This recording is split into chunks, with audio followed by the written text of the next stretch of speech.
안녕하세요. 세상 돌아보기입니다. 엊그젠가요? 대통령이 그 유나이티드 아랍에미레이트 UAE 그 방문길에 이제 마침내 그 천궁2 미사일의 계약서가 이제 작성이 됐죠. 그래서 이제 그게 공식화된 겁니다. 뭐 다 아시겠지만 저도 다룬 적이 있고, 그 전체 계약 금액이 4조 원을 좀 넘어선 것 같아요. 그리고 또 이제 관련 내용을 보니까 그 방사청장의 언급들을 인용한 것이 국내에서도 가끔 보이고 해외에서도 언급이 있는데, 지금 계약을 위한 협상을 진행 중인 국가가 있는 것 같아요. 관심을 보여서. 그래서 이것도 잘 풀리면은 K9처럼 어떤 수출 효자 방산 품목이 되지 않을까 이런 생각도 들어요. 근데 하나 아쉬운 점은 이 미사일의 어떤 성능에 대해서 다른 무기 체계만큼 우리가 잘 알지 못한다는 게 있죠. 예. 그래서 오늘은 그 경쟁 미사일들이라고 언급되는 미사일들을 통해서 우리 천궁2가 어느 정도 영향을 가지고 있는지 그런 것을 한번 가늠해 보려는 시도를 해보려고 해요. 쉽지는 않더라고요. 예, 일단 가보겠습니다. 말씀드린 대로 천궁2가 UAE에 수출이 이제 확정이 됐죠. 이제까지는 말로만 있었다가 이제 계약서에 도장을 찍은 셈이고요. 4조 1천억 원 정도의 규모고, 추가 계약에 대한 이야기도 말씀드린 것처럼 지금 있는 것 같아요. 있고. 자, 보면은 이제 천궁1이 있고 요번에 2가 된 거죠. 사실 천궁2는 우리나라에도 지금 배치되고 있는 중입니다. 2020년부터 배치되기 시작했으니까 원래 한 7개 포대 정도 이야기하다가 뭐 20개 이상의 포대로 이제 확대 생산하기로 했죠. 천궁1은 2016년에 이제 배치되기 시작했고, 그때 우리가 가지고 있던 호크 미사일 있습니다. 오래되던 거, 미국으로부터 도입했던 거, 그걸 그대로 대체를 했고요. 천궁2는 탄도탄 요격에 이제 방점이 찍힌 그런 미사일이죠. 그래서 우리가 패트리안 미사일, 역시 미제 미사일을 쓰고 있는데 그런 용도로 그거를 대체할 것으로 좀 추정이 돼요. 그래서 하나하나 이제 국산화되는 것이죠. 그래서 천궁 포대를 잠깐 알아보면은 이 앞에 보이는 게 다기능 레이더가 필요하죠. 저게 이제 X밴드 레이더고 패사 방식입니다. A사 방식이 아니에요. 이전 방식이죠. 우리가 천궁 미사일, 지대공 미사일에 대한 기술과 이 포대 시스템이 사실은 러시아하고 공동 협력을 통해서 기술이 들어온 거예요. 그래서 러시아의 S350 BTR라는 그 미사일 포대랑 상당히 유사합니다. 미사일 자체도 특히 천궁1 같은 경우는. 천궁2는 한참 있다가 또 추가로 개발됐기 때문에 우리의 색깔이 좀 많이 들어갔지만 천궁1은 상당히 비슷하고, 이 포대의 구성도 어떻게 보면 러시아의 대공 교리를 잘 반영되어 있는 것을 잘 반영했어요. 근데 뭐 러시아 같은 경우는 전 세계에서 대공망에 상당한 실력을 갖춘 나라로 되어 있죠. 원래 미국보다는 공군력이 열세기 때문에 옛날부터 대공 미사일 실력은 인정을 받던 바가 있었습니다. 그래서 뭐 러시아 거를 기반으로 우리 걸 쌓아 올려가는 데 있어서 뭐 크게 잘못된 부분은 없는 것 같아요. 그리고 오른쪽에 교전 통제소가 있고, 여기가 이제 브레인 역할을 하는 것이죠. 그리고 발사대는 차량이 지금 한 대가 보이는데 한 네 대가 발사대 네 대가 있습니다. 한 포대 안에. 그러니까 하나당 한 발사대당 8발이 들어 있어서 한 32발 정도가 있고, 좌우로 멀리 보이는 트럭들은 아마 발전기 쪽인 발전기 전력 생산 담당을 하는 트럭들인 것 같아요. 그래서 미사일 성능이라는 게 이 모든 것들이 조화가 돼야 되고, 또 소프트웨어적인 부분도 많죠. 레이더의 성능, 레이더의 운용 방식 또 있어야 되겠죠. 그리고 다른 체계와 연동이 되는 부분도 있어야 되는 것이고, 또 기동성이라는 부분도 있어야 되는 것이죠. 그래서 대부분의 이제 미사일에 대해서 판단을 할 때는 우리가 이제 미사일 자체만을 고려하는데, 이 지대공 미사일 같은 경우는 이 포대 전체의 기능을 좀 살펴봐야 되는 부분도 있는 것 같아요. 당연히 UAE가 여러 경쟁 미사일 중에서 이 미사일을 선택했을 때는 전체적인 운용 성능이 뛰어나야 되는 것이죠. 그 전체적인 운용 성능의 한 부분을 차지하는 것이 미사일이고, 그렇죠. 특히 지대공 미사일 시스템은. 그래서 얼마 전에 제가 이제 KTV에서 이 권용수라는 국방대 무기체계학과 전 교수가 말씀하신 내용을 제가 봤어요. 그래서 천궁에 관련된 말씀을 하시는데 미사일 전문가로 소개가 되어 있습니다. 출신 과를 봤을 때는 그럴 수도 있으신 분인 것 같아요. 그래서 여기에 이제 우리 오늘 동영상에 힌트가 된 것인데 천궁2와 동급 미사일이 전 세계적으로 어떤 게 있느냐. 이게 중거리 지대공 미사일이거든요. 중거리 지대공 미사일. 예. 그리고 탄도탄 조격 능력을 갖고 있어야 되고 이게 3개 정도가 언급이 됐어요. 그래서 패트리엇 3 미사일, 그리고 아스트라고 유럽 미사일, 그리고 바락이라는 이스라엘제 미사일. 이 3가지 미사일이 동급 미사일로 언급이 되고 있지요. 그러면 우리가 궁금한 천궁2의 미사일의 성능도 이 어딘가에 있을 것이다. 이 세 미사일들의 사이 어디쯤인가. 예. 일부는 뭐 부족할 수도 있고 일부는 더 나갈 수도 있고 그렇겠지요. 예. 미사일의 성능으로 가장 많이 언급되는 부분이 이게 물론 다는 아니죠. 요격 고도, 그리고 사거리 이런 게 보통은 많이 언급이 돼요. 아까도 말씀드렸지만 지대공 미사일은 종합적인 능력이 고려돼야 됩니다. 미사일은 훌륭한데 레이더가 잡지를 못하면 아무 소용이 없죠. 그죠? 레이더도 잡는데 그리고 저기 우리한테 뭐 10발씩 우리의 미사일 방어망이 포화가 될 정도로 뭐 20발씩 쏴대는데 교전 통제소에서 소프트웨어가 한 번에 2개, 3개 목표밖에 동시 공격이 안 된다면 그것도 문제가 되겠죠. 레이더가 좋고 미사일 성능이 따라가더라도 교전 통제소에서 그걸 처리할 수 있는 용량이 그거밖에 안 되면은 소용없는 것입니다. 그래서 종합적으로 판단해야 되는 것이고, 여기에서 나오는 일단 주어지는 것이 요격 고도와 사거리인데 다른 언론에서도 천궁2를 성능을 언급하면서 제시되는 숫자가 이거예요. 그래서 이건 하나의 참고 자료지요. 다른 미사일들을 보면서 우리가 이제 가늠해 보려고 하는 거예요. 예. 이제 바락 8 미사일을 볼게요. 이게 이스라엘하고 인도가 동시에 개발하고 있는 미사일이에요. 원래는 작은 미사일인데 계속 사정거리를 늘리고 있어요. 미사일 개량을 하면서. 그림에 보시는 저 정도고, 길이는 우리 천궁 미사일하고 비슷해요. 전체적인 최적은 무게도 그렇고, 사거리가 최근 거는 한 70에서 100km 정도 나오는 것 같아요. 참, 그리고 이 바락 8이 이번에 UAE에 우리 천궁2의 경쟁자였음이 여기서 언급되고 있죠. 예. 그래서 패트리엇이나 아스트 미사일이 그게 관여됐는지는 모르겠지만은 최종 단계에서 바락 8과 경쟁한 것은 분명한 것 같아요. 예. 자, 그런 미사일입니다. 예. 천궁2와 마지막 1대1 대결을 벌였던 미사일이다. 이렇게 판단하시면 될 것 같아요. 사거리가 100km, 최대 요격 고도가 15km 이렇게 있고, 앞에 이제 레이더 탐색기인데 그게 뭐 KA 밴드인지 KU 밴드인지까지는 정보를 찾을 수가 없었습니다. 최대 속도가 마하 2예요. 예. 일단 수치상으로 봤을 때는 사거리는 더 길어요. 최대 요격 고도는 비슷하고. 예. 근데 사거리라는 부분도 여러 가지가 있습니다. 탄도탄에 대응할 수 있는 사거리와 항공기에 대응할 수 있는 사거리는 보통은 다르거든요. 탄도탄은 훨씬 빠른 속도로 옆을 지나갑니다. 내 미사일이 그까지 도달할 수는 있지만 내 머리 위에서 벗어난 방향으로, 도망가는 방향으로 탄도탄이 날아가면은 그 탄도탄을 쫓아갈 수가 없습니다. 이 미사일은. 특히 바락 8 같은 경우는 속도가 마하 2 정도밖에 안 되거든요. 최고 속도가. 예. 그 종말 단계에서 단거리 탄도탄 같은 경우도 속도가 마하 4, 마하 5는 나옵니다. 그럼 못 쫓아가는 거죠. 자, 그래서 저는 사거리란 말에 오류가 있는 거예요. 예. 탄도탄에 대응할 때, 비행기에 대응할 때보다는 탄도탄에 대응하면 훨씬 짧아지죠. 그리고 또 최대 사거리와 유효 사거리라는 개념도 반영이 안 돼 있어요. 그래서 누구는 본인을 좀 더 자랑하고 싶은 그런 상황에 처해 있는 미사일이 있고, 누구는 일부러 상당히 보수적으로 가장 안전하고 낮은 숫자를 택하는 경우도 있어요. 예. 특히 미사일 분야는 그게 더 심한 것 같아요. 최대 요격 고도도 마찬가지입니다. 똑같이 적용이 돼요. 그래서 그런 것들을 다 아울러서 봐야 되기 때문에 저 숫자만 가지고 비교하는 의미가 없다고 봐요. 전체적인 이 미사일의 성능을 봐야 될 것 같아요. 그래서 최대 속도가 마하 2면은 탄도탄 요격 미사일로는 느린 편입니다. 상당히 많이. 자, 그리고 이거는 이제 중동에서 이스칸다르, 북한에도 우리 이스칸다르 류의 미사일이 있죠. 이렇게 기동을 하는, 고도 한 4, 50km 하면서 기동을 하기 때문에 요격하기 어렵다고 판단되는 그런 미사일들입니다. 우리 현무 시리즈도 초기는 이런 방식을 따라가고 있는 것으로 추정이 돼요. 북한도 그렇고. 그걸 요격한 전력이 있다고 이렇게 주장이 되고 있어요. 네. 그 다음 우리 잘 알고 있는 미국의 패트리엇 미사일이죠. 가장 최신형하고 비교를 했어요.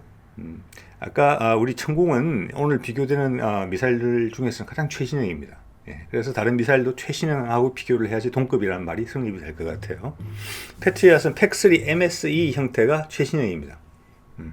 여기 또 사거리, 자, 사거리 다양하게 해석될 수 있다는 말씀드렸죠. 사거리 90km로 알려져 있고 최대 요격 고도도 탄도탄이 30에서 40km로 돼 있어요. 일단 아까 바락 8보다는 훨씬 높죠. 최대 요격 고도가. 레이더 탐색기는 현재 사용되고 있는 레이더 탐색기 중에서는 가장 우수하다고 알려져 있는 KA 밴드 탐색기를 쓰고 있어요. 최대 속도도 마하 5 이상입니다. 그래서 이거는 일반적인 성격을 봤을 때 탄도탄 요격에 좀 특화되어 있는 게 아닌가. 이게 탄두도 직격 탄두에 기반을 두고 있어요. 정확히 맞춰서. 빗 맞아서 옆으로 추락하여서 유폭되게 그렇게는 안 하겠다는 그런 개념이죠. 그런데 이제 패트리엇의 약점은 뭐냐면 이 미사일이 70년대에 개발이 됐어요. 엄청 오래됐죠. 그래서 미사일 자체는 많이 개량을 하고 있지만 그 미사일 전체를 운용하는 그 플랫폼 아까 포대 구성 보여드렸잖아요. 그런 구성 자체는 70년대 개발된 기술이어서 어떤 한계가 좀 있는 것 같아요. 레이더가 예를 들어서 상층부를 본다 그러면 하층부를 보지 못하고 하는 그런 것들이 유럽 쪽에서 패트리엇과 경쟁하는 아스트를 판매하는 쪽에서는 패트리엇의 그런 부분을 비판을 하고 있어요. 앞으로 이런 부분이 추가로 개선되려면 시간이 좀 걸릴 것이다라고 의견을 내고 있어요. 물론 자기 아스트 미사일을 판촉하기 위해서 하는 이야기죠. 그렇지만 개발된 시기를 봤고 저기서 어떤 운용 체계 면에서 큰 개선이 없다고 봤을 때는 그런 비난이 어느 정도 맞을 수도 있다는 생각이 또 들긴 해요. 자, 그 다음 이제 아스트 미사일이죠. 아스트 30이고 15와 30이 있는데 30이 사정거리가 더 긴 겁니다. 이거는 프랑스하고 이태리가 공동 개발하고 있는데 프랑스의 지분이 조금 더 높은 것 같아요. 최신형은 이것도 사거리가 120km 이상 나오는 것으로 되어 있어요. 대신 최대 요격 고도는 20km입니다. 그래서 다 다르죠. 패트리엇 아까 팩3와 비교하면 최대 요격 고도는 패트리엇이 높고 사거리는 또 이게 높고 뭐 이런 식이에요. 그래서 종합적으로 판단해야 된다는 말씀을 드리는 겁니다. 탐색기로는 최신 탐색기인 KA 밴드고 아스트 30은 그나마 2000년대가 넘어서 나온 기종이고 또 최근에 업그레이드를 했기 때문에 이 KA 밴드 탐색기는 A사 기반의 탐색기 이미 분명해 보여요. 그리고 속도도 상당히 빠릅니다. 4.5입니다. 그런 면에서는 바락 8이 속도가 상당히 떨어지는 부분이 있어요. 그거는 바락 8이라는 미사일 자체가 원래는 대항공기용으로 먼저 개발이 됐다가 차츰차츰 개선이 되면서 대탄도탄용으로까지 성능이 확장됐기 때문에 그런 것 같아요. 그런데 내가 요격하려는 탄도탄보다 나의 미사일이 속도가 느려도 맞히는데 문제는 없어요. 그렇지만 탄도탄이 내 쪽으로 날라오면서 나의 미사일 포대 머리 위에서 먼 쪽으로 도망을 간다든지 했을 때는 타격할 수 있는 폭이 상당히 줄겠죠. 아스트도 짧은 거에서 아스트 15에서 대공 미사일에서 탄도탄 능력까지 확장된 거예요. 그러면서는 이제 바락 8 미사일과 유사한 유형으로 개발이 되고 있는 미사일인데 바락 8도 그렇고 아스트도 그렇고 이것들은 이제 파편 탄두를 가지고 있어요. 직격 탄두가 아닙니다. 자, 파편 탄두를 하다가 파편 탄두에서 우리 천궁 원에 도입된 것처럼 어떤 방향성을 가지고 폭탄을 이렇게 폭발력을 몰아주는 지향성 폭발 탄두, 폭발 파편 탄두 이런 걸 쓰고 있어요. 그런 면에서는 또 아까 보여드렸던 팩3 패트리엇의 MSE처럼 딱 탄도탄의 전용은 100% 전용은 아니다. 그래서 과거의 히스토리를 보여주고 있다. 항공기 대응해서 개발됐음을 그렇게도 볼 수도 있을 것 같아요. 그리고 이제 아스트는 제가 자료를 찾아보니까 마침 이제 요즘 대부분의 대공 미사일이 다 들어가는 척추력기라고 있죠. 미사일에는 날개도 달려 있죠. 우리 천궁2도 날개가 달려 있잖아요. 앞에 그 기동성을 보완하는 거거든요. 급하게 방향을 바꾸는 거죠. 마지막 순간에. 자, 거기에 날개와 덧붙여서 그러니까 날개를 이용해서 방향을 바꾸는 것은 어떻게 보면 공력을 이용해서 공기와의 마찰을 통해서 바꾸는 거잖아요. 거기에 덧붙여서 척추력기라고 있어요. 미사일을 둘러싸는 몸통에 이 조그만 화염 분사구들이 붙어 있어요. 그래서 어떤 한쪽 방향을 막고 한쪽 반대쪽 방향을 열모로 해서 이런 식으로 움직일 수가 있어요. 이런 식으로. 날개를 이용해서 하면 이렇게 움직여야 되는데, 그래서 그 날개와 척추력기를 같이 사용하면 엄청나게 신속하게 방향을 바꿀 수 있는 것이죠. 예. 그래서 뭐 몇십 G까지도 기동을 해내잖아요, 이런 미사일들이. 자, 그래서 이제 아스트 30에 있는 척추력기가 어떻게 작동하는지를 보여주는 겁니다. 이 노즐을 열었다 닫았다 하면서 여기 있는 게 기본이 돼서 이걸 참고해서 우리 천궁 미사일들의 척추력기도 그렇게 개발이 됐다고 해요. 러시아 거보다 좀 더 세련되게 만들기 위해서 이걸 참고했다, 이런 이야기들이 여기서 보입니다. 네. 자, 여기서 우리가 우리 천궁 미사일의 기술 뿌리인 러시아 미사일 언급 안 할 수가 없죠. 앞에 보이는 게 9M96E라는 미사일이 있고, 위에가 9M96E2예요. 위에 되게 크죠. 모양은 천궁2랑 비슷하게 생겼고, 그래서 이 기술이 사실은 우리한테 들어와서 천궁1의 뿌리가 된 것인데, 천궁1의 크기는 천궁1과 천궁2는 크기가 거의 비슷해요. 그거는 앞에 있는 작은 미사일을 기반으로 한 것 같아요. 그래서 러시아도 이 미사일을 꾸준히 개량을 했어요. 그래서 여기는 지금 E1하고 E하고 E2가 보이지만 E3까지 현재 쓰고 있어요. 대응 고도도 E1, E2, E3로 가면서 20km에서 30km, 35km까지 대응 고도가 올라갔어요. 이 대응 고도가 최대 도달 고도인지 항공기 대응 고도인지 아니면 탄도탄 대응 고도인지 그건 모르겠습니다. 본인들의 선택이겠죠. 표현하고 싶은. 거짓말은 안 하겠지만. 그다음 사정거리도 40km에서 120, 150km까지 늘어나고 있어요. 이 사거리를 해석하는 것도 그렇습니다. 예. 그리고 러시아쯤 미사일들은 대부분 직격탄두는 아니고 폭발탄두를 쓰고 있어요. 예. 그래서 여기서 보이는 9M96E의 최신형 미사일들은 S350 비티아즈에도 우리 천궁 포대처럼 이렇게 사용되기도 하지만 S400의 한 구성 미사일로도 사용되고 있죠.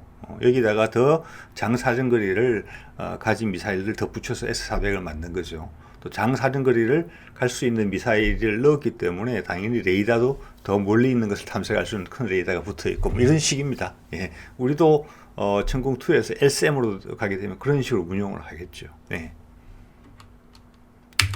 자, 그래서 우리 천궁2로 이제 다시 돌아와 보면, 이게 우리 이제 경쟁하고 있는 동급의 미사일들을 쭉 봤고, UAE가 우리 천궁2를 선택하기 전에 그 미사일들을 한 번씩은 다 살펴봤을 거라고 봅니다. 정치적인 부분 같은 여러 가지 부분들이 있어서 여러 가지를 고려했겠지만, 성능적으로 너무 격차가 났다면은 우리 천궁2를 선택하지 않았을 겁니다. 예. 그렇게 가난한 나라도 아니고. 자, 그렇기 때문에 우리가 아까 15km, 고도 15km, 그리고 사거리가 40km라는 부분들은 좀 전에 살펴본 세 가지 미사일들의 사이 어디쯤, 저기 러시아 미사일까지 포함하면 네 가지네요. 네 가지의 미사일 어디쯤 있을 것이다, 이렇게 보는 게 타당한 것 같아요. 예전에도 한번 말씀드렸는데, 이런 이제 공력을 통해서 방향을 바꾸는 미사일들의 상승의 한계는 약 30km대입니다. 예, 30km 중반 정도까지. 그 위로 가면 공기의 밀도가 낮아져서 날개가 필요 없는 것이죠. 예. 그래서 사드 같은 미사일들도 40km 이상에서 활동하게 돼 있죠. 예. 그거는 다른 탄도탄의 요격 미사일 체계도 그렇습니다. 30에서 40 사이로 나눠줘요. 그 밑을 담당하는 미사일과 그 위를 올라가는 미사일. 그래서 우리 LCM 같은 게 나오더라도 만약 사거리가 200km, 300km 대 항공기 유도탄이 가더라도 도달 고도는 30km대에서 머물게 될 거예요. 그건 다른 데서도 그렇습니다.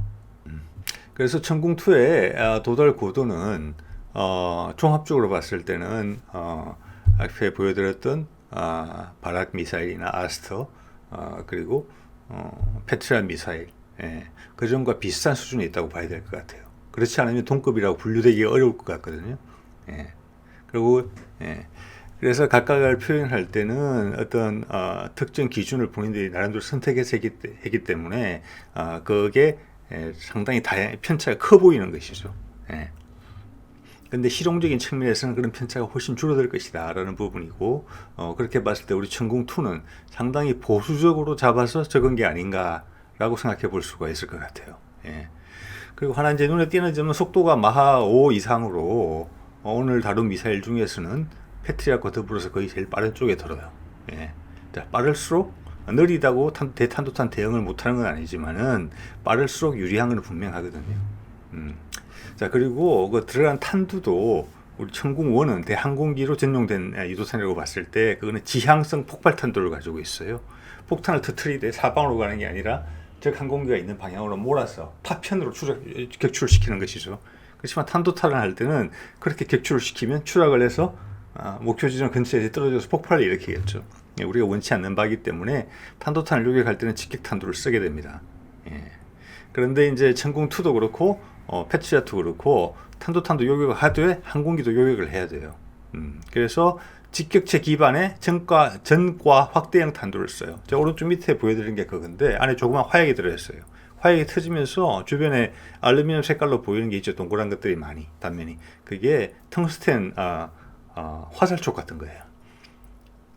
그래서 여기서 이제 화약이 터진다는 것은 그 폭발력으로 상대방한테 피해를 준다는 게 아니라 하늘에다가 저기 텅스텐은 강하죠. 강한 화살촉을 뿌리는 겁니다. 이렇게. 그래서 직격탄두 역할을 하게. 자, 그래서 전과 확대형 탄두가 직격 기반의 탄두가 들어갔다는 것은 이게 대탄도탄에 많은 중점을 둔 미사일이다 이렇게 볼 수가 있다는 것이죠. 그리고 현재 이것도 뭐 공식적으로 군에서 이야기하는 바가 없기 때문에 여러 가지 상황을 봤을 때는 현재 KU 밴드가 들어있는 게 아닌가 싶어요. 그런데 이제 경쟁자들은 보면은 일부 KA 밴드를 활용을 하고 있거든요. 그리고 우리도 A사 기반의 KA 밴드 TRM 그 앞에 그 질화 관련 소자를 이미 개발한 게 있어요. 진다통신연구원에서. 그래서 향후 현재 KU 밴드라면 향후 그쪽으로 업그레이드 여지가 있다라고 봐지고, 또 레이더도 현재는 폐사 방식인데 우리가 이미 뭐 A사 레이더를 잘 다루고 있거든요. 그런데 지금 국내용 같은 경우는 우리 SM 레이더가 S밴드에 전체 A사 레이더로 개발될 것이고, 우리 천궁1이나 천궁2는 LSM이 나오면 그 하위로 편입되게 될 거예요. 그러면 그 LSM 레이더에 신설을 지면 되거든요. 그런데 이걸 수입해가는 나라에 있어서는 이것만이 유일한 대공 방어 체계인 경우에는 폐사보다는 A사를 선호할 가능성이 높다고 봐요. 이런 게 상대방, 이제 물론 A사의 운용성이라는 면에서 훨씬 유리한 점이 있고, 폐사보다는 A사가, 또는 상대방이 어떤 레이더 기지를 공격하는 부분을 방어한다는 측면에서, 나를 숨긴다는 측면에서도 A사가 유리한 점이 많이 있습니다. 그래서 아마 UAE가 레이더를 뭐 폐사해서 A사 방식으로 바꿔달라 그런 조건을 걸었다 이런 내용들이 나오는 것 같아요. 그거는 납득할 만한 요구가 아닌가 이런 생각이 들어요. 그리고 사거리 면에서도 현재 나온 걸 봤을 때 LSM은 분명히 안에 이중 펄스 로켓이 들어간다고 명시가 돼 있어요. 여러 가지 그 자료들에서. 그거는 대탄도탄도 마찬가지고 대항공기탄도 마찬가지입니다. 사정거리가 많이 길어지는 것이죠. 미사일의 체적을 많이 키우지 않고. 그런데 천궁1이나 천궁2는 이중 펄스 로켓이 아닌 것 같아요. 그렇기 때문에 이거를 앞에 향후 개선 단계에서 이걸 이중 펄스 로켓으로 교체만 하더라도 사거리와 고도가 좀 더 많이 확보되지 않을까, 그런 생각을 해볼 수 있는 것 같아요. 자, 오늘은 이번에 이제 UAE의 천궁2 계약이 사인을 한 그 기념으로 천궁2의 성능에 대해서 한번 경쟁 그리고 동급으로 평가되는 미사일들을 살펴봄으로 해서 천궁2가 어느 정도의 능력을 가지고 있는지 한번 살펴봤습니다. 오늘 여기까지 하겠습니다.